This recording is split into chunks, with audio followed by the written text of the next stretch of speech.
Inside Wisconsin is brought to you by Baycare Clinic, Cobblestone Creek, the University of Wisconsin-Platteville, Mill Home Supper Club, Festival Foods, Capital Credit Union, North Star Mohican Casino Resort, American Family Insurance, and Roll Tech.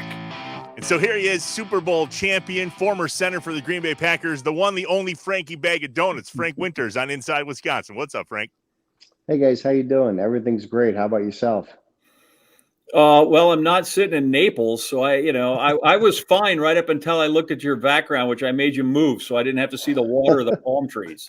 I know it's beautiful down here. I left Chicago this morning. It was 32, and here I am. It's about 83 right now, sitting on my buddy's balcony and enjoying the beautiful views. Damn, that sounds awesome. Seems like a good life. Yeah, somebody's got to do it, right? Well, everything beats Chicago. Let's be honest. I mean, I would have got out of Chicago too. I mean, the it's cold up there. It's dark at 4:15. We had some flurries yesterday, but it's perfect weather down here. So in Naples, you probably can go around in some anonymity. But is there ever a day where you are not a world champion Green Bay Packer? I pretty much fly under the radar. I do. I like to I have my local spots to hang out in Chicago. It's a lot of fun. But as you get older, I mean, you get a lot of young guys today, and it's a different world today. But I mean, I do. I like my privacy, and I enjoy it. And you got to take it while you can. So let's get this out of the way in a hurry here. We've talked about it on the show before. Tell us the story on why you are nicknamed Frankie Bag of Donuts, because I don't know, and I don't know that John knows. We got to know. Where'd it come from? Okay, well, it's an interesting story. I mean, there's a lot of different tales I was told how it came about, but how it came about really, honestly, was there was a guy who I played with in Kansas City and also played in Green Bay with. His name was Bill Moss. He worked for Fox News. He was a color commentator on the sidelines and stuff. And when he got done playing, he started doing sideline commentating. And he was part of the John Madden and Pat Summerall crew. And we were playing the Detroit Lions one year, and it was I believe it was a Thanksgiving Day game, and I think it was the first year where they had the throwback uniforms, and we wore these gold pants and these like white shirts. And since it was a throwback uniform game, they took a group photo of all the individual positions, and they put all the offensive linemen together. And the shirts weren't very flattering, and they were very tight.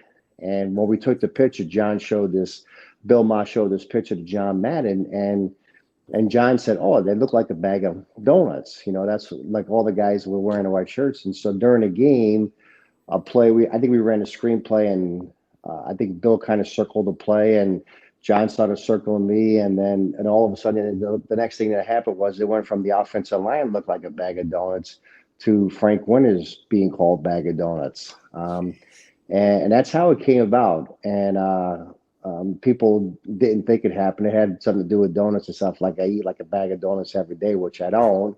I would love to, but I don't. But that's how that name came about, and Bill Moss and John Madden started that name. 1992, you land with the Packers. You were at the Browns, the Giants, the Chiefs, and then obviously the Packers for the better part of a decade. Yeah. It's the second game in the 92 season. You're the center. Magic is the guy, and Magic gets benched in your second game for Brett Favre. What's going through your head? Well, I mean, everybody knew Brett was going to be the guy eventually. I mean, Ron gave up a first-round pick for the guy. So you knew at one point or later he was going to play. I think Don got hurt a little bit, and, Brett came in, and it was a miraculous finish. I believe he threw a touchdown pass to Kidrick Taylor. We won the game, and pretty much the rest is history. Don became the backup that year, and I think the next year was released or signed with the Lions in the offseason as a free agent stuff. But, there was so much hoopla coming into Green Bay when they made that trade for Brett from Atlanta. Ron going out on the limb, and Mike, making that trade and bringing Brett into Green Bay. And, he went in there to have one of the greatest careers of all time as an NFL quarterback. Yeah, I would say the rest is history with Brett. That panned out pretty well. Yeah, it is. I mean, he went on to have a remarkable career. And, 20 years playing there, and it's been truly remarkable. I mean, with all his accolades and all the records he set, it's been a great career, and spending most of it up in Green Bay, and and culminate and win the Super Bowl in 1996. So he's from rural Mississippi, Yeah, and you're from New Jersey. Green Bay must have been Mars to you two. yeah, it was a culture shock. It was different. It was you come to Green Bay. I think it was at that time. I think when you pull into Green Bay, the sign said 100,000 people. But that was probably, like Ashwaubenon, Alloway, Green Bay, De Pere. And it was, there'll be, you move into some apartment complex and there'd be like 6 Packer players living there, you know what I mean? And I think that camaraderie that was built in Green Bay, we're just meeting at places and, on, Friday night going to a movie with the guys. I mean, that was unheard of, Thursday night we did all offensive line dinners, and then later on after the night we meet up with the defense linemen and continue to drink adult beverages till midnight, and try to make weigh-in the next day and stuff. So it was a great time, and those friendships today have continued because of that. So you come here and you play 10 years for Holmgren, which is where you sort of make your name in terms of obviously Packer fans around. But you played for 2 other guys that were great. Marty Schottenheimer, you played for Bill Parcells. What were those 2 cats like? It's true. It's kind of remarkable you say that, because they were both great coaches. They're both, they accomplished so much in their careers. Bill, will probably go down, as one of the greatest coaches. And Marty, he was a guy that was a great coach, but just could never win the playoffs. And they were hard-nosed guys, no nonsense guys. When you worked, you worked. That's just the way it was back then. It was. It's kind of weird. You go to the Packers practice facility today, they got music playing. That would never happen under those coaches. It's just a different era. The teams tended to be older players. Not many young guys made the teams back then, but compared to today, but they're both legends in their own mind. Especially with Parcells and the coaches that went on to be successful after he's left, like with Belichick, and Schottenheimer's, had a bunch of guys that have moved on too also, but they were hard, no nonsense guys who, when you were on the practice field, you worked hard, and they expect the results out of you on Sunday. So most guys would have like a coach or another like mentor to induct them into Hall of Fames, but you had Brett give the speech when you went into the Packers Hall of Fame in 2008.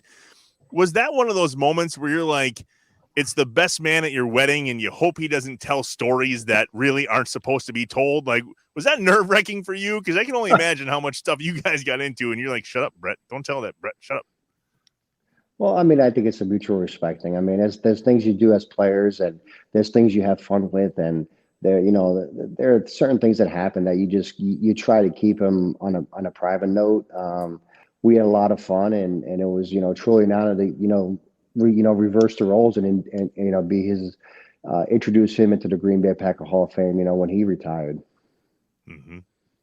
What's like the single stupidest thing you guys have ever done, but you'd do it again tomorrow if you could?